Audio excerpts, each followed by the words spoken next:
बुधवार को Bombay high court ने 2010 के पुणे विस्फोट के दोषी हिमायत बेग की एक याचिका पर सुनवाई की। इस याचिका में बेग ने उसे अंडा सेल, जिसे एकांत कारावास भी कहा जाता है, उससे ट्रांसफर करने की मांग की। याचिका में बेग ने यह दावा किया कि वो 12 साल से नासिक सेंट्रल जेल के अंडा सेल में बंद है। कोर्ट ने ये पूछा, जेल विभाग के आईजी से निर्देश लेकर कोर्ट को ये बताया जाए कि क्या बेग को अंडा सेल यानी एकांत कारावास से उसी जेल के अंदर उच्च सुरक्षा वाले सेल में ट्रांसफर किया जा सकता है या फिर नहीं। कोर्ट के सामने दोषी की सुरक्षा की बात भी रखी गई, जिस पर यह कहा गया कि हम आपकी सुरक्षा चिंता को समझते हैं, लेकिन आप स्थिति जानते हैं कि वहां ना तो रोशनी है ना ही हवा।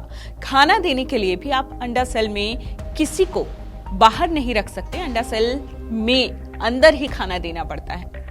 नमस्कार, मैं हूं आपके साथ रचना। इंडिया टीवी एक्सप्लेनर में जानते हैं कि क्या होती है अंडा सेल, यहां किसे रखा जाता है और क्यों यहां सुरक्षा होती है बेहद कड़ी। सबसे पहले जान लीजिए कि आखिरकार ये अंडा सेल होती क्या है। जानकारी के मुताबिक किसी भी जेल का सबसे सुरक्षित हिस्सा होता है अंडा सेल। नाम की तरह इस सेल का आकार एक अंडे की तरह होता है, इसलिए ही इसे अंडा सेल कहा जाता है। अंडा सेल की सबसे ज्यादा परेशान करने वाली बात तो ये होती है कि इसमें केवल 2 खिड़कियां होती हैं, वो भी लोहे की मोटी सलाखों से घिरी हुई। ऐसे में सनलाइट यानी सूरज की रोशनी इतनी कम आती है कि दिन में भी रात के अंधेरे जैसा ही महसूस होता है। आपको बता दें कि इन सेल में आमतौर पर जेल में गंभीर अपराध में बंद कैदियों को रखा जाता है। इन कोठरियों में बिजली नहीं होती, कैदियों को अंधेरे में रखा जाता है। सुविधाओं के नाम पर कैदियों को सोने के लिए सिर्फ और सिर्फ एक बिस्तर मुहैया कराया जाता है। वहीं कोठरी के बाहर इलेक्ट्रिक फेंसिंग लगी होती है। मुंबई की सबसे बड़ी आर्थर रोड जेल में इस तरह की 9 सेल हैं। अब आते हैं अगले सवाल पर कि क्यों पड़ती है इस तरह के सेल की जरूरत। आपको बता दें कि आधुनिक समाज में धीरे धीरे फांसी की जगह जेलों में इस तरह की डिसिप्लिनरी एक्शन ने ले ली है।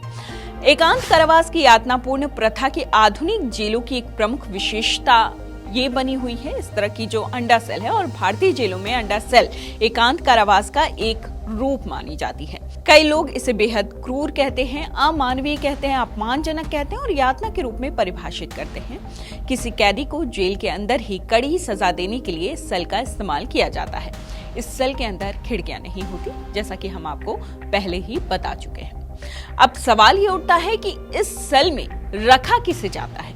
अंडा सेल में इसमें केवल बहुत ज्यादा खतरनाक वही अपराधी रखे जाते हैं जो देश की सुरक्षा के लिए खतरा माने जाते हैं, जैसे आतंकवादी, नक्सल लीडर, गैंगस्टर, माफिया। इन लोगों को ट्रायल के दौरान यहाँ रखा जाता है। इसके पीछे यही वजह है कि आम कैदियों के साथ रहने पर ये उनका भी ब्रेन वॉश कर सकते हैं या भागने का रास्ता निकाल सकते हैं। कसाब को भी इसी तरह की एक सेल में रखा गया था, वो अकेला ही था। अब 73 के मुताबिक क्या है रूल्स रेगुलेशन। इस धारा के मुताबिक किसी भी व्यक्ति को अगर 6 माह से कम की सजा मिली है तो उसे एकांत में 30 दिन से ज्यादा नहीं रखा जा सकता। वहीं अगर सजा 1 साल से कम है तो ये अवधि 60 दिन की हो सकती है। ये नियम कैदी के अपराध पर निर्भर नहीं करते, बल्कि सब पर समान रूप से लागू होते हैं। वहीं धारा 74 के मुताबिक एकांत में कैद करके रखने का समय एक बार में 14 दिन से अधिक नहीं हो सकता।